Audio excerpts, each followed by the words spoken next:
हर शख्स को गौर करना चाहिए। पहली चीज क्या है? तकवा, अल्लाह से डरो। तकवा रूह है, याद रखिएगा, रूह की कद्र है, बॉडी की कद्र नहीं होती है। रोजा एक बॉडी है, नमाज एक बॉडी है, कुर्बानी एक बॉडी है, हज एक बॉडी है। इनकी कोई कद्र कीमत नहीं है। इनकी रूह तकवा। अगर नमाज तकवे से खाली है तो बेकार, रोजा तकवे से खाली है तो बेकार, हज तकवे से खाली है तो बेकार, कुर्बानी तकवे से खाली है तो बेकार। आप इस मदरसे में जो चंदा दे रहे हैं, कलेक्शन कर रहे हैं, ताउन दे रहे हैं, अगर तकवे से खाली है तो बेकार। जर्जीस साहब की कद्र आप उस वक्त तक कर रहे हैं जब तक जर्जीस के अंदर रूह है। जिस दिन ये रूह निकल जाएगी, आप ही नहीं, खुद मेरी औलाद भी मेरी बॉडी की कद्र नहीं करेगी। 2, 3, 4, 5 घंटे से ज्यादा घर में नहीं रखेगी, उठाएगी, गुस्ल देगी, सफेद कपड़ा पहनाएगी। अब इस बॉडी को अपने घर में जगह नहीं देगी, बल्कि इसको 2 गज जमीन के नीचे कब्रिस्तान में ले जाकर किसी कब्र के गड्ढे के अंदर गाड़ दिया जाएगा। क्योंकि डेड बॉडी की इज्जत नहीं हुआ करती है, डेड बॉडी की कद्र नहीं हुआ करती है। उस बॉडी के अंदर जो रूह है उसकी कद्र है। इसी तरीके से नमाज की कद्र नहीं, नमाज की रूह तकवा है, उसकी कद्र है। रोजे की कोई कीमत नहीं है, रोजे की रूह तकवा है, उसकी कीमत है।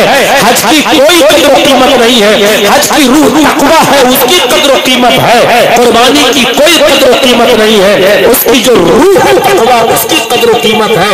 अगर इन इबादतों से तकवे की रूह निकाल दी जाए तो सारी की सारी इबादतें बेकार हैं। अल्लाह रब्बुल आलमीन भी जैसे हम और आप बॉडी की कद्र नहीं करते और कब्र में दफन कर देते हैं, अल्लाह भी ऐसी नमाज और रोजों की कोई कद्र नहीं करेगा जिसके अंदर तकवा की रूह नहीं होगी। इसलिए पहली चीज पर गौर करो, या अय्युहल्लज़ीना आमनू तक़ुल्लाह, ईमान वालों तुम अल्लाह से डरो हर मामलात में। यहाँ बैठे हो भी अल्लाह से डरो, यहां से उठकर जाओगे तभी अल्लाह से डरो, अपने घर में रहो तब भी अल्लाह से डरो, अपने समाज में और गांव में रहो तब भी अल्लाह से डरो। कोई पंचायत का फैसला कर रहे हो और गांव के सभापति हो या गांव के प्रेसिडेंट हो या मुखिया हो या सभासद हो या चेयरमैन हो या एमएलए हो और कोई पंचायत बैठी हुई है, फैसला करना है तो उधर भी अल्लाह से डरो। शादी की है, बीवी है, बीवी के ताल्लुक से भी अल्लाह से डरो। बच्चे हैं, अदल इंसाफ के मामले में अल्लाह से डरो। ऐसा न हो कि कोई एक बेटा आपकी ज्यादा खिदमत कर रहा है और आपकी बीमारी में आपके काम आ रहा है तो मोहब्बत में आकर आप अपनी जमीन के बंटवारे को करते वक्त उस लड़के को ज्यादा हिस्सा दे दो जो आपकी खिदमत कर रहा है और उनके हिस्से को गसब कर लो या कम कर दो जो आपके दूसरे बेटे हैं। इसी तरीके से आपके अगर 4 बेटे हैं और 2 बेटियां हैं, 3 बेटे हैं और 2 बेटियां हैं तो बेटियों के ताल्लुक से भी अल्लाह से डरो। ऐसा ना हो कि बेटी का निकाह तो कर दिया, एक पल्सर और यामा तो दे दी, मोटरसाइकिल तो दे दी, दामाद को 3 लाख रुपए और 4 लाख रुपए का चेक तो दे दिया, लेकिन आप अपने घर अपनी विरासत और जमीन और जायदाद में से उस लड़की को महरूम कर दें, आप अपनी बहन का हक मार लें, बेटियों का हक न दे। याद रखिए हर मामले के अंदर हमें और आपको अल्लाह से डरना है। 3 लाख दामाद को देने के बाद आपकी बेटी आपकी विरासत से महरूम नहीं हो जाएगी। आपकी बहन आपकी जमीन आपके जायदाद से महरूम नहीं हो जाएगी। बहन का अपना हिस्सा है, बेटी का अपना हक है, बीवी का अपना हक है, बेटों का अपना हक है। ये न सोचो कि बेटी तो पराए घर की है, वो तो शादी होके चली गई, अब हम जो भी बंटवारा करेंगे वो बेटों को मिलेगा और बेटी की क्या जरूरत है। हमने 3 लाख रुपए दामाद को दे तो दिए हैं, हमने एक दुकान दामाद को दे तो दी है। माफ कीजिएगा, आपका दिया हुआ बेटी को माले जहेज आपकी बेटी को आपकी विरासत से महरूम नहीं कर सकता। हर मामले में अल्लाह से डरना है।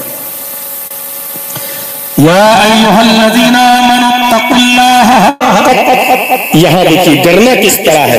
या अय्युहल्लज़ीना आमनू तक़ुल्लाह हक़्क़ तुक़ातिह वला तमूतुन्ना इल्ला व अंतुम मुस्लिमून। अब डर की भी कैटेगरीज होती हैं, डर की भी क्वालिटी होती है। आदमी के डरने की अलग अलग कैफियत होती है। अभी हम बैठे हैं यहाँ, अचानक यहाँ सांप आ जाए, एकदम उठ के हम भाग जाएंगे कहीं काट न ले। ये सांप से डरने की कैफियत है।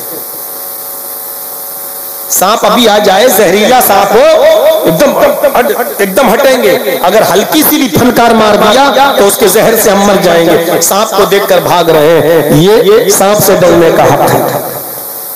जंगल में जा रहे हैं, अचानक हमारे आंखों के सामने शेर आ गया, शेर को देख के भाग रहे हैं। क्यों? हमला कर देगा, भूखा होगा तब तो हमें लुकमा बना लेगा। शेर को देखकर भाग रहे हैं, ये शेर से डरने का हक है।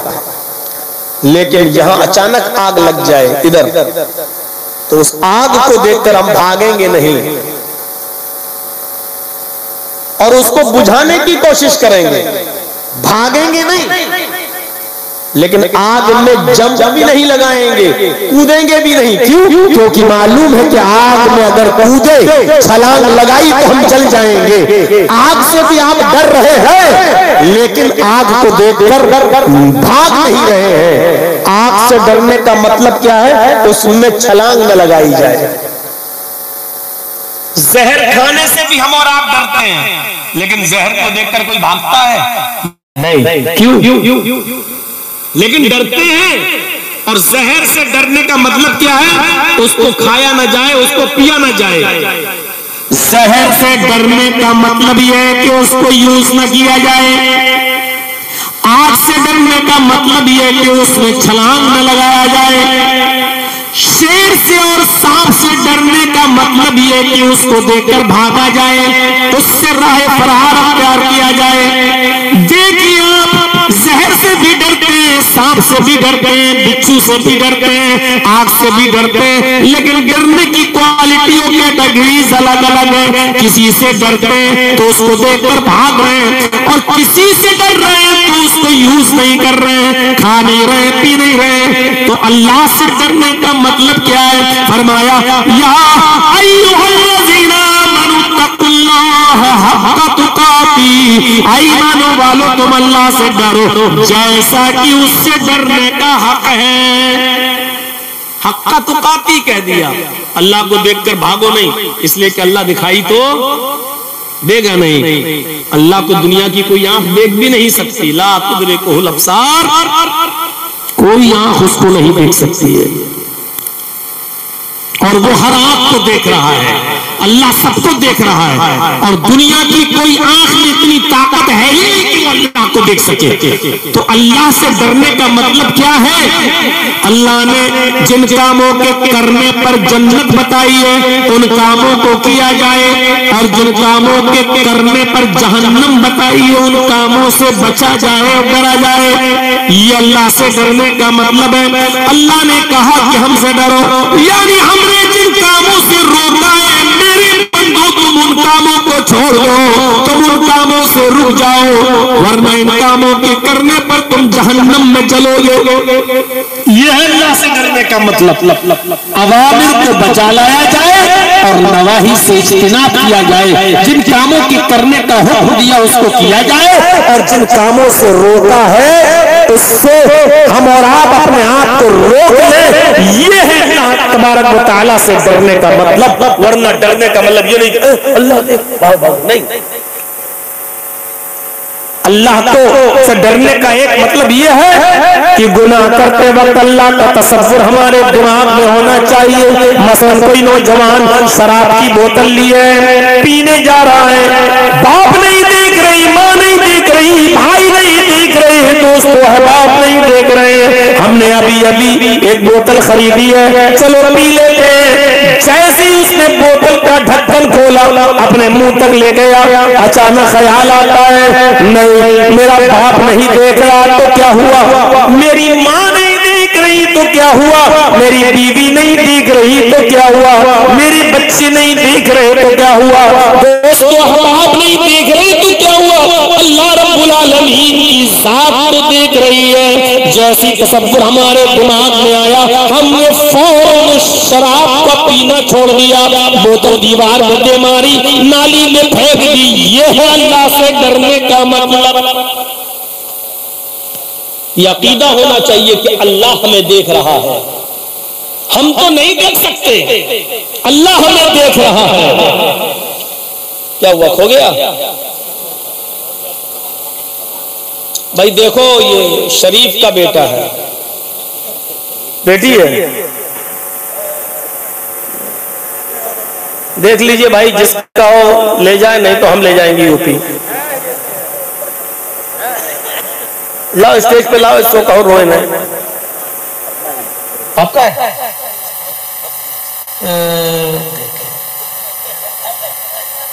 खोदा पहाड़ निकली चोहिया।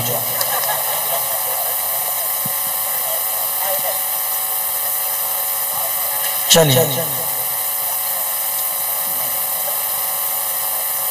मेला तो नहीं लगा जल से भाई, इतना इनकी माँ को सोचना चाहिए कि मेरी बेटी कहाँ है। तो मेरे भाइयों, ये तसव्वुर होना चाहिए कि अल्लाह हमें देख रहा है। हम तो नहीं देख सकते अल्लाह को, लेकिन अल्लाह हमें देख रहा है। अच्छा, एक मिसाल पर गौर कीजिए, फिर बात को आगे बढ़ाता हूँ। देखिएगा, आप ट्रेन में सफर कर रहे हैं और आपकी लोअर बर्थ है, नीचे वाली बर्थ है, स्लीपर में आप सफर कर रहे हैं, तो आपने देखा होगा लोअर बर्थ होती है, मिडिल होती है और अपर बर्थ होती है। आप लोअर बर्थ पर लेटे हुए हैं और रात में आपकी ट्रेन 80, 90, 100 की स्पीड पर थोड़ा चल रही है, लाइट बंद है, आप कटिहार से बॉम्बे जा रहे हैं, आधा सफर तय हो चुका है, रात की तारीकी है, आपको पेशाब करने की जरूरत पड़ती है, आप उठते हैं पेशाब के लिए, पेशाब करके जब आते हैं तो आप अपनी बर्थ पर लेटने से पहले क्या देखते हैं कि मिडिल बर्थ पर जो आदमी लेटा हुआ है, उस आदमी की जेब में 500 रुपए की नोट की एक गड्डी है जो बाहर की तरफ आ रही है। गौर कीजिएगा इस मिसाल पर। अंधेरा है, ट्रेन चल रही है, आप पेशाब करके आए, लेटने जैसे लेटने वाले हुए आपने देखा मिडिल बर्थ पर जो आदमी लेटा है उसकी जेब से 500 रुपए के नोट की एक गड्डी बाहर की तरफ आ रही है और वो खर्राटे लेकर सो रहा है। आपने ऐसे देखा? अब आप ये देखेंगे कि कोई देख तो नहीं रहा है। अब आपने दाएं बाएं देखा, कोई नहीं देख रहा है, आपने हाथ उसकी पॉकेट की तरफ बढ़ा दिया। चोर चोरी करते वक्त भी डरता ही है। अब आपने हाथ बढ़ाया, नोट की गड्डी पर आपका हाथ है, फिर भी डर रहे, कोई देख तो नहीं रहा है। धीरे धीरे खींच रहे हैं, आधी गड्डी तो बाहर है, आधी अभी भी अंदर है, बहुत आहिस्ता आहिस्ता खींच रहे हैं, दाएं बाएं अभी भी लोग सो रहे हैं। अचानक आप जब निकालते हैं नोट की गड्डी, फिर आप कहते जरा एक बार और देख लें, आपकी नजर अपर बर्थ पर लेटे हुए आदमी पर पड़ी और आप क्या देखते हैं कि ऊपर वाला आदमी जाग रहा है और आपकी हरकत को देख रहा है। अब आप क्या करेंगे? इस वक्त क्या कंडीशन होगी आपकी? सिवाय इस झूठ के, अरे भाई मैं चोरी नहीं कर रहा हूं, इनका गड्डी गिर रही थी, इसको अंदर कर रहा था मैं। एक तो आप ये बोलेंगे, और लालच ज्यादा होगा आपके दिल में, तो आप ये कहेंगे भैया कहना कुछ नहीं, एक काम कर, निस्फुल ली व निस्फुल लकुम, आधा तेरा आधा, चल हम लोग आधा आधा कर लेंगे। एक रास्ता ये है। मजीद लालच आपके अंदर है, नहीं हम इसको 1 रुपया नहीं देंगे, हमने निकाला है, तो आपको डर ये होगा कि ये आदमी कहीं चीख न दे, चिल्ला न दे, हम पकड़े न जाए। और चोर जब पकड़ा जाता है ट्रेन में तो अच्छी तरीके से स्वागत होता है जूते और चप्पलों से। हमने तो इस 25 साल बिहार और बंगाल में आने वाली जिंदगी में ट्रेनों में कई हादसे देखे हैं, अच्छी तरह स्वागत होता है। तो आप उसको पैसा ही नहीं देना चाहें और इस आदमी को भी नहीं, तो फिर एक रिस्क मोल लें, और रिस्क मोल ये लें कि आप भागे, चेन पुलिंग करें, या मुख्तलिफ डिब्बों में भागे, या चलती हुई ट्रेन से कूद कर अपने रिस्क मोल लें कि हमारी जान जा भी सकती है और बच भी सकती है। और ऐसा रिस्क रात के अंधेरे में आप ले नहीं सकते, इसलिए आपके पास यही एक रास्ता होगा कि ऊपर वाले आदमी ने जब आपकी हरकत को देख लिया तो आप नोट की गड्डी जेब में ही वापस कर दें और उसको समझाएं कि भाई गिर रही थी, हमने इसको रख दिया है। आप चोरी नहीं कर सकते, क्यों? क्योंकि ऊपर वाले आदमी ने आपको देख लिया। एक मामूली आदमी जब आपकी हरकत को देखता है तो आप गलत काम करने का इरादा तर्क कर देते हैं। आए मुसलमानों, जरा गौर करो कि हम कैसे यकीन कर लें कि आप इस बात का यकीन रखते हैं कि अल्लाह देख रहा है। अगर आपका यकीदा ये होता, आपका ईमान ये होता कि अल्लाह हमें देख रहा है, अगर ये अकीदा है आपका और ईमान है आपका कि अल्लाह हमें देख रहा है, तो फिर जुआरी जुआ कैसे खेल लेता है, शराबी शराब कैसे पी लेता है, लॉटरी के टिकट कैसे खरीद लिए जाते हैं, गालियां कैसे दे दी जाती है, जिना कैसे हो जाता है, एक लड़का एक लड़की को लेकर कैसे फरार हो जाता है। मेरे भाइयों, अगर हमारा अकीदा ये है कि अल्लाह देख रहा है, तो उसको ये जानते हुए कि अल्लाह हमें देख रहा है, फिर हम ये गलत काम कैसे कर जाते हैं। अरे जब ट्रेन के ऊपर बर्थ पर लेटे हुए आदमी ने हमें देख लिया तो चोरी करने की हिम्मत नहीं पड़ती, फिर अल्लाह हमें देख रहा है, हम जुआ कैसे खेल रहे हैं, शराब कैसे पी रहे हैं, जिना कैसे कर रहे हैं, चुगली कैसे कर रहे हैं, बुराई कैसे कर रहे हैं, गीबत कैसे कर रहे हैं, हसद कैसे कर रहे हैं, बुग़्ज़ कैसे कर रहे हैं, बेईमानी कैसे कर रहे हैं, अमानतों में खयानतें कैसे कर रहे हैं। मेरे भाइयों, हम सिर्फ इसलिए मानते हैं अल्लाह देख रहा है क्योंकि हमारे बाप दादा मानते हैं। अगर अकीदा और ईमान होता तो अल्लाह को ये जानते हुए कि वो देख रहा है हम बुरे काम और गलत काम नहीं करते। फरमाया, या अय्युहल्लज़ीना आमनुत्तकुल्लाह हक़्क़ तुक़ातिह, ईमानो वालों तुम अल्लाह से डरो जैसा कि उससे डरने का हक है। इस आयत के अंदर ये बताया गया है तक़वा का फायदा क्या है। तक़वा से बुजुर्गी मिलती है। किसी को अगर लोगों की नजर में बड़ा होना है, मुकर्रम होना है, मुअज़्ज़ज़ होना है, तो अपने अंदर तक़वा पैदा कर ले। बेटा कितनी देर तक बनाओगे मुझे बता दो। आपको इज्जत तक़वे से मिलेगी, याद रखिएगा। तक़वा नहीं है, इज्जत नहीं मिलेगी। लोग आपकी दौलत की बुनियाद पर कुछ दिन इज्जत कर सकते हैं, लेकिन दायमी इज्जत नहीं दे सकते हैं। आप देख लीजिए, एक बहुत बड़ा अमीर आदमी अपनी बेटी की शादी में लाखों रुपया खर्च कर देता है। कुछ दिन चर्चे होते हैं, क्या शादी की उसने यार, लाखों रुपया खर्च कर दिया, लेकिन चंद दिनों के बाद वो चर्चे बंद हो जाते हैं। लेकिन तक़वे की बुनियाद को और तक़वे को अपनाते हुए जो हस्तियां इस दुनिया से गुजर गई, उन बुजुर्गों के तक़वे तकवे का जिक्र आज भी होता है, उनके इंतकाल के बाद भी होता है, उनके मरने के बाद भी होता है, क्योंकि तकवे से बुजुर्गी मिलती है। अल्लाह रब्बुल आलमीन फरमाता है इन्ना अकरमकुम इंदल्लाहि अतकाकुम या अय्युहन्नास इन्ना खलक़नाकुम मिन ज़करिन व उन्सा वजअलनाकुम शुऊबन व क़बाइला लितआरफू इन्ना अकरमकुम इंदल्लाहि अतकाकुम। ये तक़वे से क्या मिल रहा है?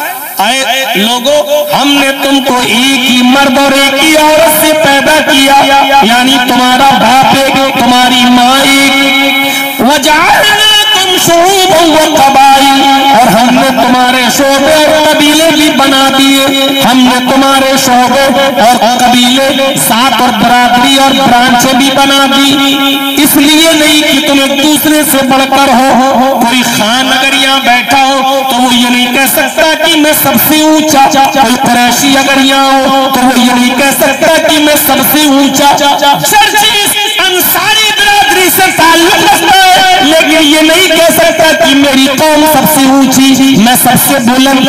कोई बुलंद नहीं, किसी को किसी के ऊपर कोई फौकियत नहीं। फरमाया इन्ना अकरमकुम इंदल्लाहि अतकाकुम, तुम में बड़ा वो है, तुम में मुअज़्ज़ज़ वो है, तुम में साहिब हैसियत और साहिब इज्जत और फजीलत वो है जो अल्लाह से सबसे ज्यादा डरने वाला है, जो अल्लाह का खौफ सबसे ज्यादा खाने वाला है, वो बड़ा है। किसको बड़ा कहा? जो अल्लाह से सबसे ज्यादा डरता है। आपको मालूम है और ना मालूम हो तो सुन लो, बड़े बड़े सरदार बैठे हैं अल्लाह के रसूल सल्लल्लाहु अलैहि वसल्लम के सामने, मस्जिद के अंदर तमाम लोग बैठे हुए हैं, बड़े बड़े अरब के सरदार बैठे हुए हैं, ऊंची ऊंची हस्तियां बैठी हुई हैं, उस्मान गनी जैसा अमीर इंसान भी बैठा हुआ है जिसने ग़ज़वा तबूक के मौके पर 100 नहीं, 200 नहीं, 300 नहीं, 700 ऊंट सदका दिया था अल्लाह के नबी जनाब मोहम्मद रसूलुल्लाह को। 700 ऊंट, इतने अमीर आदमी अल्लाह के नबी के पास बैठे हुए हैं। अबू बकर बैठे, उमर बैठे, उस्मान बैठे, बड़ी बड़ी हस्तियां नबी अकरम के पास बैठी, और अल्लाह के रसूल कहते आइनल बिलाल, आइनल बिलाल, बिलाल कहाँ है? बिलाल कहाँ है? बिलाल पीछे बैठे, आवाज आती है लब्बैक व सअदैक, अल्लाह के रसूल में हाजिर हूँ, अल्लाह के नबी में हाजिर हूँ, मैं यहाँ हूँ। आपने कहा बिलाल इधर आओ, बिलाल को अपने करीब बिठाया। हजरत बिलाल, और जानते हो न जानते हो तो सुनो, हजरत बिलाल के बारे में हदीस में आता है, उनकी शक्ल के बारे में, इतने काले थे, इतने काले थे, हबशा के थे, इतने काले थे कि कोयले का रंग, लकड़ी जब जलकर कोयला हो जाती है, उस कोयले का लफ्ज हदीस में आया कि कोयले का रंग फिर भी कुछ साफ होगा, बिलाल उससे भी ज्यादा काले। अब तसव्वुर करो कि कितने काले होंगे। लेकिन अल्लाह के रसूल ने उनको अपने पास बिठाया और बिठाकर सारे सहाबा के सामने क्या कहा? ऐ बिलाल, ऐसा कौन सा अमल करते हो? ऐ बिलाल, ऐसी कौन सी नेकी है जो तुम करते हो कि जब मुझे जन्नत दिखाई दी, मैंने जन्नत का दौरा किया, फरिश्ते मुझे जन्नत दिखा रहे थे, तो मैंने जन्नत के अंदर तुम्हारे जूतों की आवाज अपने कानों से सुनी है। तुम जन्नत में चल रहे थे और तुम्हारे जूतों की आवाज मेरे कानों में आ रही थी, यानी अल्लाह ने मुझे जन्नत देखते वक्त ये बता दिया कि बिलाल को मैं जन्नत देकर रहूंगा। यकीन ना तो नबी देख लो, ये बिलाल की जूतों की आवाज, यानी बिलाल को मैंने जन्नत दे दी। आए बिलाल, ऐसा कौन सा अमल करते हो कि तुम दुनिया में थे, चलते दुनिया में थे, फिरते दुनिया में थे, खाते और पीते दुनिया में थे, लेकिन तुम्हारे जूतों की आवाज मैंने जन्नत में सुनी। तो हजरत बिलाल ने जो जवाब दिया वो जवाब ये था कि अल्लाह के रसूल, मुझे तो नहीं मालूम ऐसा कौन सा अमल है, जो सब करते हैं वही मैं करता हूँ, जो और लोग नमाज पढ़ते हैं मैं भी पढ़ता हूँ। आपने कहा बिलाल नहीं, कोई अमल तो ऐसा है जो तुम और दूसरों से हटकर करते हो। हजरत बिलाल ने कहा हाँ, एक अमल ऐसा है जो और लोगों को करते हुए मैंने नहीं देखा लेकिन मैं करता हूँ। कहा क्या?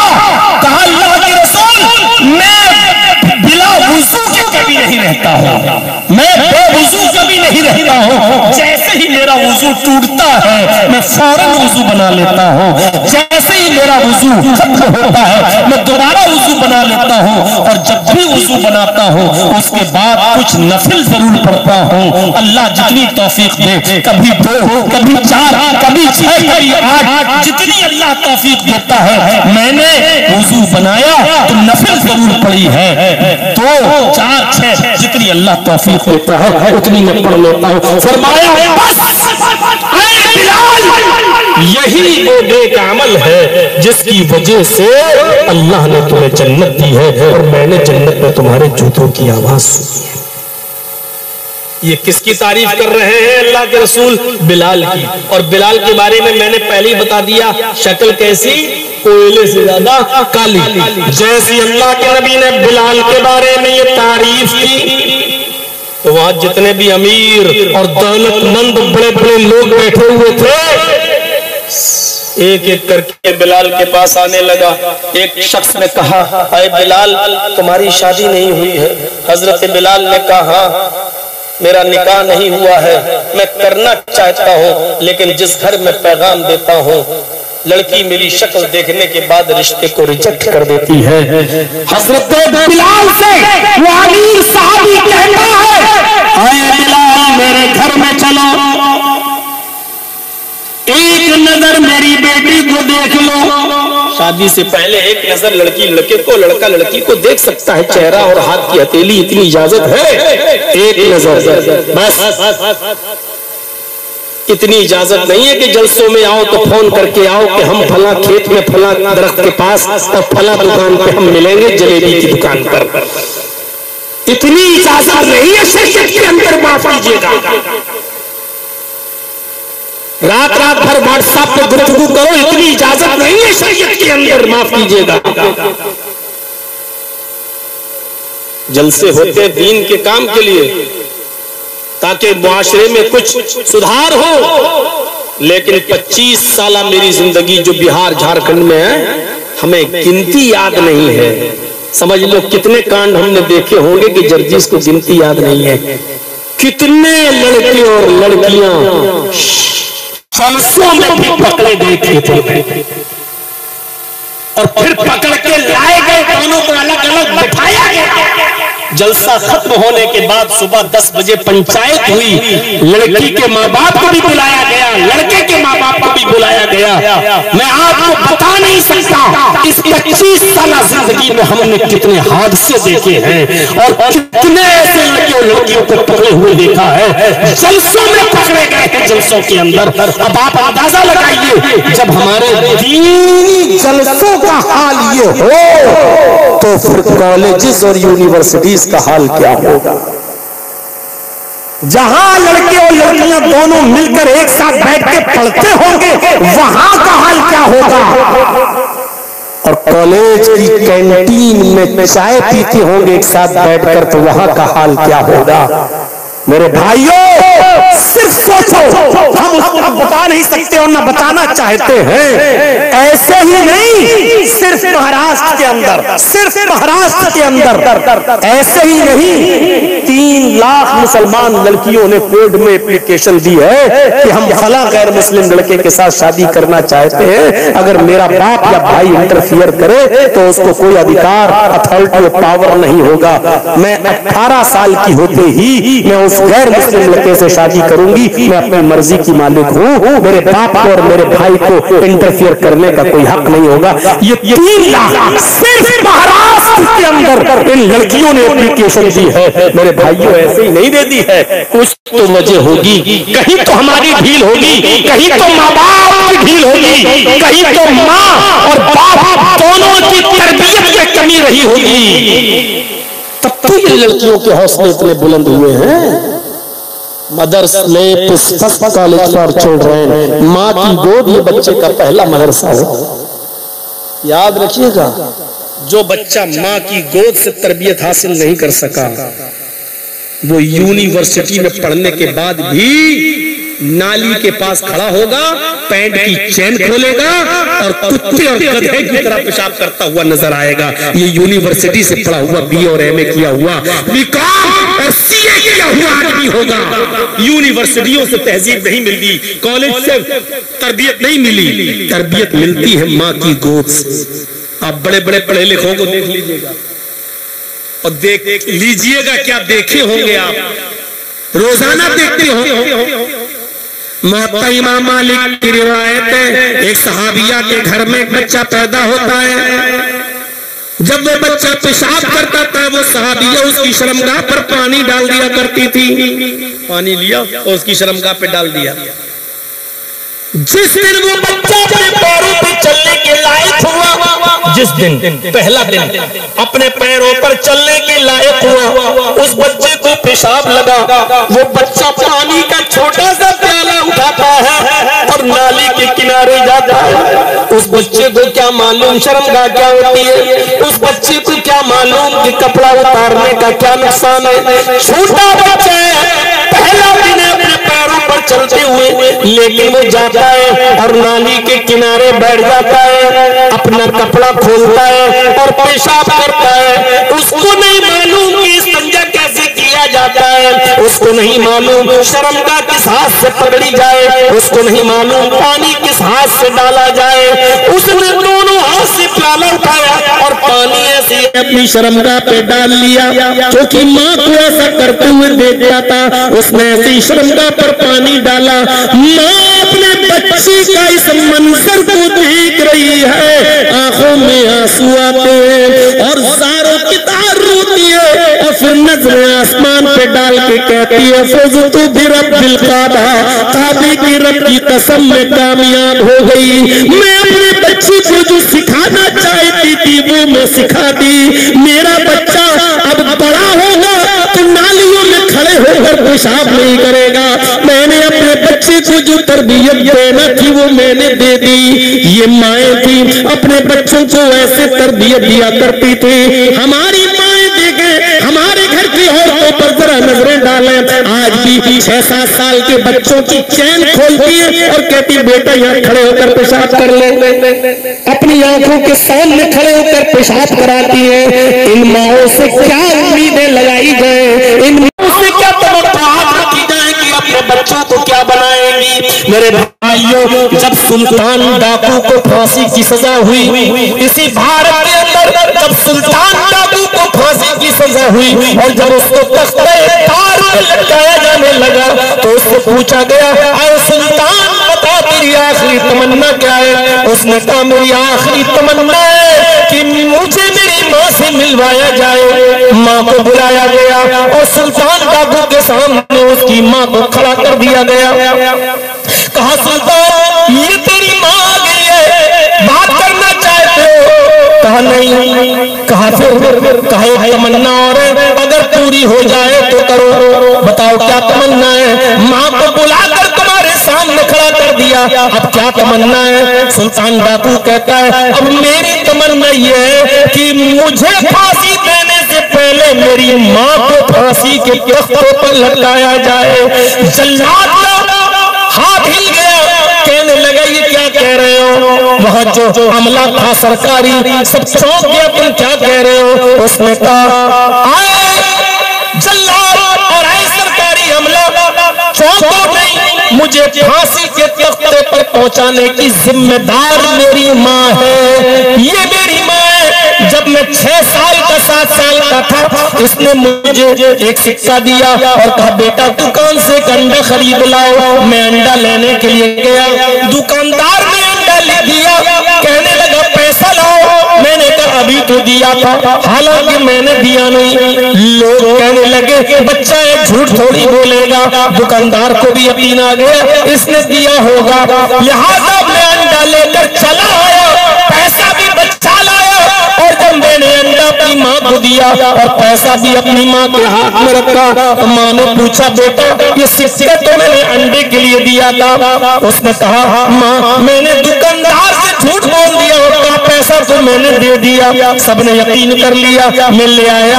मेरी माँ ने उसी वक्त मुझे अपने सीने से लगाया, मेरे सर का बोसा लिया, कहा बेटा तुमने इस गरीबी में मेरा खूब साथ दिया है, अब इस सिक्के से शाम का गुजर बसर चल जाएगा। इस वाक़े ने और इस हिम्मत ने, माँ के इस सीने से लगाए जाने ने मेरे हौसले को बुलंद कर दिया। फिर मैं धीरे धीरे चोरी करने लगा, पहले छोटी मोटी चोरी करने लगा, फिर मैं बड़ा हुआ तो डकैती डालने लगा, लोगों का माल सरेआम लूटने लगा, जो माल नहीं देता था मैं उसका मर्डर करने लगा। यहाँ तक कि एक पकड़ा गया और कत्ल साबित हो जाने पर मुझे गवर्नमेंट से, मुझे अदालत से फांसी की सजा मिली है। आए जल्लाद और आए सरकारी लोगों, मुझे इस फांसी के फंदे पर ले जाने वाली जिम्मेदार मेरी माँ है। 6 साल की उम्र में मैं एक सिक्का बचा के लाया था, उसी वक्त अगर इसने मेरे गाल पर एक थप्पड़ मारा होता और मुझे ले जाकर उस दुकान पे गई होती और कहा होगा भाई साहब ये सिक्का तुम्हारा है, अंडे का पैसा मेरे बच्चे ने नहीं दिया है, मैं अब लेके आई हूँ, ये पैसा ले लो और मुझे माफ कर दो। अगर उसी वक्त थप्पड़ मारा होता तो मैं इतना बड़ा चोर और इतना बड़ा डाकू नहीं बनता। माँ को फांसी के फंदे पे लटकाओ, लेकिन ये उसकी तमन्ना पूरी नहीं की गई और सुल्तान बाबू को तख्तेदार पे लटका दिया गया। मैं कहना ये चाहता हूँ मेरे भाइयों, अपने बच्चों को नेक बनाओगी तो वो होगी माँ, बुरा बनाने वाली भी होगी माँ। आज गौर करो माँ और बाप भी गौर करे अपनी औलाद पर। तुम्हारा बेटा 12 बजे रोजाना, रात में 1 बजे रोजाना घर आ रहा है, कौन जिम्मेदार है? तुम्हारी बेटी अपने घर में रात के 12 बजे और 1 बजे तक ड्रामा देख रही है, मोबाइल में और व्हाट्सएप चला रही है, फेसबुक चला रही है, उसकी जिम्मेदार कौन है? तरबियत कहाँ चली गई? ये हर माँ हर बाप गौर करे, बेटे पर नजर बाप रखे, बेटियों पर नजर माँ रखे। मेरे भाइयों तरबियत का असर पड़ता है, बात दूसरी तरफ चली गई तो इज्जत जो मिलती है वो तक़वे की बुनियाद पर मिलती है। कहा है बिलाल मेरे घर चलो, आए बिलाल मेरे घर चलो, आओ एक नजर मेरी बेटी को देख लो, अगर पसंद आ जाए तो मैं अपनी बेटी का निकाह तुम्हारे साथ करने को तैयार हूँ। तो बात तो उधर घूम गई, लेकिन मैं फिर अपनी बात पर आ गया, यहां से कट गई थी वो बात। तो मेरे भाइयों दूसरा कहता बिलाल मेरे भाई ने पहले कह दिया जाओ और उसकी बेटी देख लो, पसंद आ जाए तो ठीक, अगर नहीं पसंद आती है तो फिर मेरे घर चलना, मैं अपनी बेटी को मैं दिखा देता हूँ। आए बिलाल तुम्हारे निकाह में अगर मेरी बेटी चली गई तो इंशाअल्लाह वो भी नेक काम करके जन्नत की मुस्तहिक हो जाएगी, और दीनदार लड़के से अपनी बेटी का निकाह की वजह से अल्लाह मुझे भी जन्नत दे देगा। दीनदार ना यार, आजकल तो माँ बाप की चल ही कहाँ रही है। पता चल गया मेरी बेटी कहाँ पसंद कर रही है, अब बेटी की माँ कहती है बेटी के बाप से यानी अपने शौहर से, देखो लड़की जहां चाह रही है वहीं कर दो, अगर इज्जत चाहते हो तो, भलाई चाहते हो तो। अगर अपनी बेटी की बात नहीं मानी तो सोना चांदी लेके रुपया पैसा लेके अगर फरार हो गई तो तुम्हारी भी नाक कटेगी और पूरे खानदान की नाक कटेगी। ईमानदारी के साथ बताओ आजकल ऐसा हो रहा कि नहीं हो रहा? अपने दिल पर हाथ रख के बताओ ऐसा है कि नहीं है? आज चाहता नहीं कि जगह शादी करें, लेकिन मजबूर है कि अगर नहीं की तो मेरी बेटी फरार हो जाएगी और भाग जाएगी। अपनी और अपने खानदान की इज्जत को बचाने के लिए अपनी बेटी की नाजायज बात भी मानता है, जानता है कि लड़का ठीक नहीं है। मेरी बेटी ने जो चॉइस किया है, जो गलत किया है, वो सही नहीं है। मैंने अभी कुछ दिन पहले एक वाकया सुनाया था ना कि मऊना भंजन की सरजमीन पर एक आलिमा और फाजिला लड़की, आलिमा और फाजिला लड़की गैर मुस्लिम लड़के के साथ एक आलिमा कुरान पढ़ी हुई, हदीस पढ़ी हुई, तफसीर पढ़ी हुई, आलिमियत की डिग्री ली हुई कॉन्वेंट में पढ़ाने लगी और वहां एक गैर मुस्लिम लड़के के साथ उसका मुआशरा हो गया, चली गई और उसने मंदिर में जाकर हिंदू रस्म रवाज के मुताबिक शादी भी कर ली। हाँ, ये अलग बात है कि कुछ दिन रहने के बाद 3 दिन 7 दिन 11 दिन मुख्तलिफ लोग मुख्तलिफ बातें बताते हैं मऊ के लोग, लेकिन वो शर्मिंदा हुई और फिर वो अपने घर पर दोबारा आ गई। उसने तौबा कर ली, अल्लाह उस लड़की को नेक बनाए, सालिहा बनाए। जो बहकी थी अल्लाह रब्बुल आलमीन उसकी खताओं को माफ फरमा दे मेरे भाइयों। लेकिन मैं कहना ये चाहता हूँ कि इन गैर मुस्लिम फिरकों ने, इन गैर मुस्लिम तंजीमों ने इतनी जड़ें मजबूत कर ली हैं हमारी लड़कियों के साथ ताल्लुकात कायम करने के लिए कि अब ये आलिमा और फाजिला लड़कियों इसकी आज वहां तक पहुंचने लगी है। अगर हमने अपनी बेटियों पर कंट्रोल किया तो मेरे भाइयों वक्त दूर नहीं कि हमारी आंखों के सामने लड़कियां सिंदूर लगाएंगी और हमारी आंखों के सामने 7 फेरे लेंगी और हमारे आंखों के सामने दूसरों के साथ चली जाएंगी और हम कुछ नहीं कर पाएंगे, क्योंकि गवर्नमेंट उनका साथ देगी, हमारा और आपका नहीं। तो तकवे से बुजुर्गी मिलती है। बिलाल को बुजुर्गी किस लिए मिली? तकवे से। मैं वुजू बनाता हूँ तो जरूर नफिल नमाज जरूर पढ़ता हूँ, बगैर वुजू के नहीं रहता हूँ। देखिए तकवा था, तकवे से बुजुर्गी मिलती है। अच्छा सुनिए, एक और चीज बता दूं। मौलाना साहब बहुत कमाता हूँ पैसा, लेकिन डूबता नहीं है, बरकत नहीं हुई। कितने लोगों की शिकायतें हैं? बहुत से लोग तो इतने अंधे हो जाते हैं कि चले जाते हैं मौलवियों के पास, मौलाना साहब घर में बरकत नहीं हो रही है। अरे वो मौलाना साहब क्या बताएगा बेचारा, वो खुद 5000 रुपए से परेशान है जो मस्जिद में उसको मिल रहे हैं नमाज पढ़ाने, उसके घर में बरकत नहीं हो रही। तुम्हारे घर में बरकत कहां से लाएगा वो? ताबीज दे दो, ये दे दो, वो दे दो, बरकत कैसे होगी? वो भी तकवे से। दलील चाहिए तो वो भी सुन लो मेरे भाइयों, सुनो। अगर हम और आप तकवा अपने अंदर पैदा कर लें तो रिस्क के दरवाजे खुल जाएं। आप लोग जो सामने खड़े होकर कर रहे हैं ना बेटा, ये सही नहीं है, क्योंकि पीछे के लोगों को दिखाई नहीं दे रहा है। बैठ जाइए आप। हम बहुत मायूस होकर बोल रहे हैं बेटा, बैठ जाइए, अच्छी बात नहीं। हाँ अब ठीक है, ताकि पीछे वाले देखें। अब आप ऐसे कर रहे हो, आपका हाथ अड़ रहा, पीछे वाला वो तो सब्र कर रहा, नहीं तो मोबाइल लेके भाग जाए तुम्हारा। और यकीन करो, मेरी तस्वीर मोबाइल में कैद करने से आप जन्नती नहीं हो जाएंगे। जो लोग वीडियो बना रहे हैं, किसी को खड़ा करके अगर पूछ लूं कि मैंने क्या बोला है तो भी बता नहीं पाएंगे। क्यों? उनका दिमाग उधर लगा, सही तस्वीर आ रही कि नहीं आ रही, फोटो सही आ रहा कि नहीं आ रहा। वो ऐसे कर रहा है। अगर पूछा जाए, बेटा रख लो, शादी हो गई तुम्हारी, तो बता नहीं पाएगा कि मैं क्या बोल रहा हूँ। बस शौक है, कर लिया। कल वो भेजेगा दूसरी जगह, मैं मौलाना साहब से मिल के आया हूँ। देखिए ये बड़ी अजीब चीज है, रिया नमूद आज हमारे ये भी तकवे के खिलाफ है। आदमी हज करने जा रहा है, एहराम पहने हुए, उम्रा करने जा रहा है, एहराम पहने हुए, फोटो खींच रहा खाने काबा के सामने, दोस्तों को भेज रहा है, मेरे लिए दुआ करिए अल्लाह मेरे उम्रे को कबूल करे। अब क्या तेरे उम्रे को कबूल करेगा बेगैरत? तूने अपनी नेकी को फाश कर दिया, जाहिर कर दिया, तू दूसरों को दिखाने लगा कि देखो मैं उम्रा करने आया हूँ।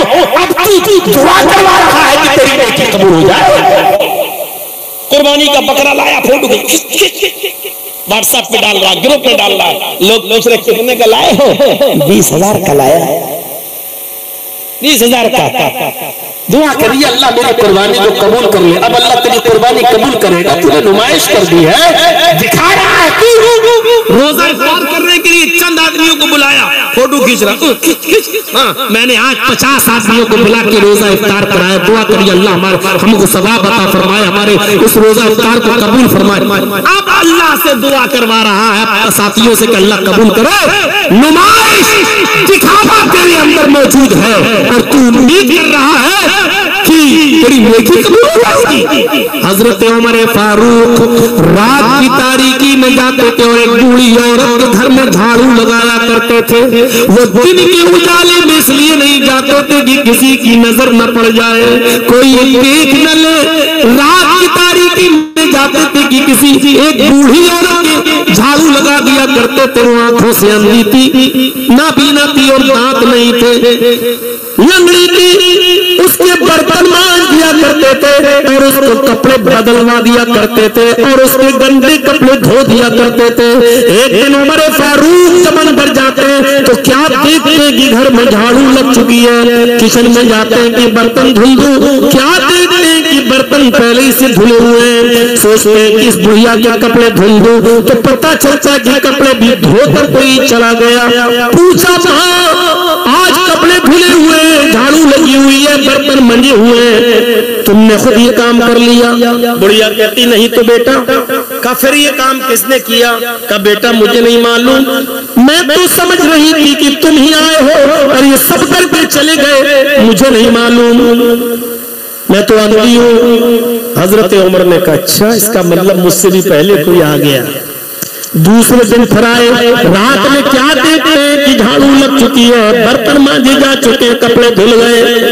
हजरत उमर समझ गए जरूर कोई आ रहा है, अब छुप कर देखूं कि आता कौन है। आधी रात के बाद तीसरे दिन छिप गए, देखे कौन आता है। एक शख्स आता है, सर में कपड़ा लपेटे हुए, घर के अंदर घुसता है, झाड़ू लगाता है, कपड़े धुलता है, बर्तन मांजता है और निकलने लगता है। हजरत उमर दरवाजे पर खड़े होकर कहते हैं कपड़ा खोलो, चेहरा हटाओ, खोलो कपड़ा। नहीं नहीं नहीं नहीं, कहा नहीं आज मैं देखूंगा ये मेरा काम कौन कर रहा है। मैं तो खुद रात में आता था ताकि किसी को पता ना चले, तो मुझसे पहले ये काम कर देते हो, देखे तो हो। हजरत उमर थोड़ा मोटे ताजे लंबे चौड़े थे, हजरत छुपा रहा है चेहरा को नहीं। हजरत उमर ने छीना, कपड़ा हटाया, चेहरा खोला तो क्या देखा, कोई और नहीं है, वो खलीफतुल मुस्लिमीन हजरत अबू बकर सिद्दीक रज़ियल्लाहु ताला अन्हु है। खलीफा है अबू बकर, खलीफा। नहीं समझ में आए तो समझ लो चीफ मिनिस्टर इलाके के, दिन में खिलाफत संभाल रहे हो, बूढ़ी औरत की खिदमत कर रहे हैं और रात में इसलिए ताकि किसी को पता न चले। हम सवाब की उम्मीदें रखते हैं उन इबादतों पर जिसकी नुमाइश करें। मस्जिद में नमाज पढ़ने जाए तो फोटो ले, स्टेज पे बैठे तो फोटो ले, तकरीर सुने तो फोटो ले, सबूत पेश करें, कुर्बानी का बकरा खरीदे तो फोटो ले, उम्रा करने जाए तो फोटो ले, रोजा इफ्तार कराए तो फोटो ले, किसी गरीब और बेवा और यतीम बच्ची को अगर कपड़ा पहनने के लिए दे तो उसका भी फोटो लेकर उसकी गरीबी का मजाक उड़ाए और दिखाए कि देखो मैंने इतनी यतीम बच्चियों को कपड़े दिए, मैंने इतनी बेवा औरतों को कपड़ा पहनने के लिए दिया। इससे बेहतर था कि तुम मर जाता, बेवा का हमदर्द कहलाता। इससे बेहतर था कि तुम मर जाता, यतीम का मजाक न उड़ाता, बेवा का मजाक न उड़ाता, उस गरीब का मजाक नहीं उड़ाता। तूने उसको दिया और फिर उसका फोटो वायरल करके पूरी दुनिया को रुस्वा सामने रुस्वा भी कर दिया कि हमने इसकी मदद भी की है। मेरे भाइयों, मेरे इशारा समझ गए होंगे, आज ये सब कुछ हो रहा है, रुस्वा किया जा रहा है, जलील किया जा रहा है गरीबों को, यतीमों को, बेवाओं को। ये कौन सी तुकबंदी की बात है कि आप 100 आदमियों का रोजा इफ्तार कराएं, फोटो खींचे? कौन सी तुकबंदी की बात है? आप कुर्बानी करें और फोटो खींचे? कौन सी कुर्बानी की बात है कि आप जिनके घरों में कुर्बानियां नहीं हुई हैं उनको गोश्त पहुंचाएं और उसका फोटो खींचे? उन गरीबों का मजाक उड़ाएं जिनके पास खाने को वही हकीकत बंदी है। अल्लाह के नबी तो फरमाते कि सदका और खैरात इस तरह करो कि दाहिने हाथ से तुमने क्या दिया है उसकी खबर बाएं हाथ को भी न हो, उसकी खबर तुम्हारे बाएं हाथ को भी न हो। ये बताया अल्लाह के नबी ने। यानी इतनी खामोशी से किसी की मदद करो कि तुमने क्या दिया तुम्हारी बीवी तक को पता न चले, बीवी ने क्या दिया शौहर तक को पता न चले, तुमने किसकी कितनी मदद की तुम्हारे बेटे को भी पता न चले। ये है दाएं हाथ से तो बाएं हाथ को खबर ना हो, यहाँ रुस्वा और जलील किया जाता है। बात आपने हमें निकलवाई है, दूसरी जगह पहुंच गई है। रोजी भी अगर मिलेगी गरीबों को तंगदस्तों को तो तकवा से मिलेगी। दलील कुरान कहता है मन यत्तकिल्लाह यजअल लहू मखरजा व यरज़ुकहू मिन हैसु ला यहतसिब।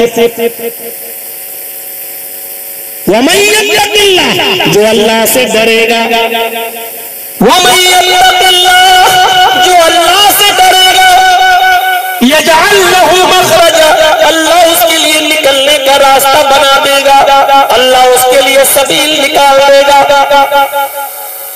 व यरज़ुकहू मिन हैसु ला यहतसिब जो अल्लाह से डरेगा अल्लाह उसके लिए निकलने का रास्ता बना देगा। वह यरज़ुकहू और उसको रिज़्क देगा, रोजी देगा ऐसी जगह से जहां उसने सोचा भी नहीं होगा। वह यरज़ुकहू ला यहतसिब उसने सोचा भी नहीं होगा, ऐसी जगह से उसको रोजी मिलेगी। लेकिन किसको? जो अल्लाह से डरेगा। तकवा अख्तियार कर लो मेरे भाई, जो रोजी मिलेगी। हजरत अली के पास एक साइल आया, मांगने वाला आया कि अल्लाह के नाम पे मुझे कुछ दे दो। हजरत अली ने अपने बेटे हसन से कहा जाओ तुम अपनी माँ फातिमा से कह दो जो कुछ भी हो घर में दे दो, इस मांगने वाले को देना है अल्लाह की राह में फी सबीलिल्लाह। हजरत हसन गए, हजरत फातिमा ने कहा बेटा अपने बाप से कह देना कि 6 दिरहम है इसके अलावा कुछ नहीं है, घर में 6 दिरहम है इसके अलावा कुछ नहीं है। अगर मैं तुम्हें दे दूंगी तो घर में गुजर बसर कैसे चलेगा? अभी पूरे महीने गुजर बसर चलाना है, कैसे चलेगा? हजरत हसन ने कहा अपने बाप से कि अम्मी ऐसा ऐसा कह रही है। फरमाया अपनी अम्मी से कहना फातिमा से कि 6 दिरहम वही दे दो, कल क्या होगा अल्लाह बेहतर जानता है, अल्लाह पर भरोसा करो। हजरत फातिमा ने दे दिया। जब आपके अब्बू मांग रहे हैं तो ले, 6 दिरहम थे, 6 मांगने वाले को दे दिया, साइल को दे दिया। अब कहोगे कि मौलाना साहब आप क्या चाहते हो कि जितना हमारी जेब में सब मदरसे को दे दूं? हजरत अली की बीवी फातिमा के पास सिर्फ 6 थे, 6 दे दिए। हजरत अली ने वो 6 तकसीम कर दिए, दे दिए, जाओ ले जाओ। अब कुछ नहीं था। अब सोचा चलो कुछ मेहनत करनी चाहिए, शाम तक कुछ कमाऊं ताकि घर का गुजर बसर चल जाए, शाम को खाना कहां से पकेगा। मेहनत करने के लिए गए तो क्या देखते कि यहूदी एक ऊंट बेच रहा है। जरा गौर से सुनिए इस बात को, एक यहूदी ऊंट बेच रहा है। हजरत अली से कहने लगा खरीद लो। हजरत अली ने कहा मेरी पॉकेट अलाउ नहीं कर रही है, मेरे पास कुछ है ही नहीं। उसने कहा कि दे देना, हफ्ते 10 दिन में दे देना। तो कहा कितने का? उसने कहा कि नकद देते हो, नकद देते हो, अभी पैसा देते हो तो 100 दिरहम का, और अगर 1 हफ्ते के बाद दोगे, 10 दिन के बाद दोगे तो 140 का। हजरत अली ने कहा मेरे भाई मेरे पास अभी है ही नहीं, इसलिए नकद का मामला छोड़ो, हम नकद नहीं ले पाएंगे। मुझे ये बताओ कि इस ऊंट की कीमत क्या है? हम पैसा जब देंगे, हम पैसा तब देंगे जब ये ऊंट हम बेच देंगे। वो कल भी बिक सकता है, 2 दिन बाद भी बिक सकता है, 1 हफ्ता भी लग सकता है, 15 दिन भी। जब तक ये ऊंट बिकेगा नहीं हम पैसा नहीं दे पाएंगे। उसने कहा 140 दिरहम का। हजरत अली ने 140 दिरहम का वो ऊंट खरीद लिया। इस शर्त पर कि जब ये ऊंट बिकेगा तब हम तुम्हारी कीमत तुम्हें दे देंगे। यहूदी चला गया। हजरत अली उस ऊंट को लेकर मार्केट की तरफ जाते हैं और बाजार में उस ऊंट को बेचते हैं। वो ऊंट इतना खूबसूरत था और हजरत अली रज़ी अल्लाह ताला अन्हु ने जब उस ऊंट को बेचा तो वो ऊंट 200 दिरहम में बिक गया। कितने में बिका? 200 में। खरीदा कितने में था? 140 में। जब हजरत अली के पास उसी दिन वो ऊंट बिक गया, हजरत अली के पास 200 दिरहम आए तो हजरत अली उस यहूदी के घर गए और उसका 140 दिरहम उसको दे दिया। लो ये ऊंट की कीमत जो हमने खरीदी थी तुमसे, ये तुम पकड़ो। उसने कहा अली आज ही? कहा जब बिक गया। मैंने कहा था ना जब बिक जाएगा तब दे देंगे। बिक गया, ये लो 140। उसको 140 दिरहम दिए। 60 दिरहम लेकर अपने घर पहुंचते हैं और फातिमा से कहते हैं फातिमा मैंने तुमसे 6 दिरहम लिए थे, मैं तुम्हें 60 दे रहा हूँ, लो ये घर का गुजर बसर चलाओ। फातिमा कहती है कि 6 दिरहम आपने अल्लाह की राह में सदका कर दिया था, ये 60 कहां से आए? कहा अली ने अरे फातिमा क्या सुना नहीं, अल्लाह की 1 का 10 गुना मिलता है। हमने अल्लाह की राह में 6 दिरहम खर्च किए, अल्लाह ने मुझे 60 दिरहम यानी 1 का 10, 6 का 60 हमें अता फरमा दिया, जबकि आखिरत में उसका सवाब हमारा बाकी है सदका और खैरात का। लो संभालो, अब गौर करो। हजरत अली रज़ी अल्लाह ताला अन्हु ने अल्लाह का खौफ था इसलिए सदका कर दिया 6 दिरहम। सोचा भी नहीं था शाम को खाना कहां से आएगा, कल क्या पकेगा, परसों क्या होगा, नहीं बस अल्लाह का खौफ था, तकवा था, डर था कि अल्लाह के नबी ने फरमाया कि जब अल्लाह के नाम पर कोई मांगे तो उसको खाली हाथ मत लौटाओ, लिहाजा हम उसको खाली हाथ कैसे लौटा दें। 6 दिरहम सदका कर दिया। जब तुम अल्लाह से डरोगे तो अल्लाह उसी जगह से रोजी देगा जहां तुम्हारा दिमाग भी नहीं पहुंचा होगा, तुमने सोचा भी नहीं होगा। देखिए अल्लाह ने 6 की जगह 60 दे दिया, सोचा भी नहीं था हजरत अली ने कि आज ही हमारे पास 6 खर्च करेंगे तो 60 में मिल जाएंगे। ये तकवा होता है, ये परहेजगारी होती है। आज तकवा अपना लीजिए, परहेजगारी अपने अंदर ले आइए और फिर देखिए हमारे घर में रोजी रोटी के दरवाजे कैसे खुलते हैं। आज कैसे कैसे रोजी रोटी के दरवाजे खुलेंगे जब हमारे यहाँ बेईमानी शर्म पर पहुंच चुकी हो। किसी भी कारोबार को उठाकर देख लो, ईमानदारी कहाँ रह गई है। आप देख लीजिए, एक मोबाइल का मैकेनिक मोबाइल में नकली सामान डालकर ओरिजिनल पार्ट्स के पैसे वसूल करता है। आज किसी भी बिजनेस से जुड़ा हुआ आदमी नकली सामान देता है, ओरिजिनल सामान का पैसा लेता है। आप कहीं पर भी देख लीजिए मेरे भाइयों, हालात इस तरीके के पैदा हो चुके हैं कि मैंने लखनऊ के अंदर डॉक्टरों को भी इस पोजीशन में देखा है कि एक मरीज वेंटिलेटर पे मर चुका है लेकिन इसके बावजूद उसको दवा दे रहे हैं। वो मर चुका है वेंटिलेटर पर, लेकिन मरने के बाद 4 दिन तक उसको वेंटिलेटर पर रखा जा रहा है और 4 दिन के बाद कहा जा रहा है कि हम तुम्हारे मरीज को बचा नहीं पाए, आई एम सॉरी। और 4 दिन का 50-50 हजार रुपए से 2 लाख रुपए वसूल किया जा रहा है।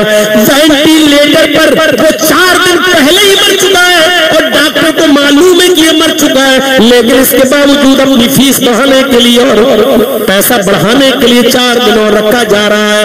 आज ये सारी की सारी चीजें मेरे भाइयों हमारे घरों में बरकत हो तो कहां से हो, हमारे घरों में खैर बरकत आए तो कहां से आए। एक सहाबी रसूल है, मैदान जंग में लड़ते लड़ते शहीद हो जाते हैं, बुखारी की रिवायत है। और उठाओ मेरे भाइयों, सहाबी का वाक़या बता रहा हूं, का नहीं, XYZ नहीं, ABCD नहीं, एक सहाबी का वाक़या बतला रहा हूँ। मैदान जंग में लड़ते लड़ते शहीद हो गए और जब शहीद हो गए तो साहबा ने फरमाया इनके लिए खुशखबरी हो, अल्लाह के रसूल इतना लड़ा मैदान जंग में कि लड़ते लड़ते अल्लाह की राह में कत्ल कर दिया गया। इसको जन्नत मुबारक हो, इसको जन्नत मुबारक हो। अल्लाह के नबी सल्लल्लाहु अलैहि वसल्लम फरमाते हरगिज़ नहीं, ये आदमी लड़ा जरूर है, कत्ल जरूर किया गया है, अल्लाह की राह में लड़ते लड़ते मारा जरूर गया है, शहीद जरूर हुआ है, लेकिन ये जहन्नम की सबसे निचली तह में जाएगा। सहाबी, और कहां जाएगा? जहन्नम की सबसे नीची तह में। सहाबा ने कहा अल्लाह के रसूल इतना नेक आदमी है जहन्नम की तह में। फरमाया तुम जिसको नेक कह रहे हो उसने अमानत में खयानत की थी। कहा अल्लाह के रसूल बताइए क्या बात? फरमाया आए लोगों, जब खैबर की जंग हो रही थी और खैबर में यहूदियों का जो माल लूटा गया था और यहूदी जो भाग गए थे उनका माल जो आया था उस माल को तकसीम होना था तमाम सहाबा के दरमियान। जो मुजाहिदीन थे उनके दरमियान इस आदमी ने एक चादर ले ली थी, यमनी चादर। इस सहाबी ने चादर ले ली थी, इसको पसंद आई और उसने अपने घर में रख ली थी। कई बार ऐलान किया गया कि जिसके पास लूटा हुआ माल है वो लाए, लेकिन वो लेकर नहीं आया। जब सारा माल तकसीम हो गया और सब अपने अपने घर चले गए तो फिर उनको अफसोस हुआ और ये उस चादर को लेकर आए। अल्लाह के नबी ये माले गनीमत, ये गनीमत के माल की चादर मैंने ले ली थी, इसको आप ले लीजिए। मैंने उनसे पूछा था क्या तुमने आखिरी आवाज नहीं सुनी थी जमा करने की? इसने कहा हाँ सुनी थी, लेकिन लालच मेरे दिल में जाग गया था इसलिए नहीं ला पाया। आपने फरमाया जाओ इसको क़यामत के दिन लेकर आना। मैंने उसकी उस चादर को कबूल नहीं किया। इन्नहु लतश्तइलु अलैहि, इसने जो चादर मैदान खैबर से जो चुरा ली थी, जो ले ली थी, एक चादर की जो अमानत में खयानत कर ली थी, लतश्तइलु अलैहि नारा, वो चादर इस सहाबी के ऊपर जहन्नम का अंगारा बन के भड़क रही है, जहन्नम की आग बन के भड़क रही है। वो चादर इसके लिए जहन्नम का अंगारा बन चुकी है। ये उस चादर के खयानत का अज़ाब पाकर रहे।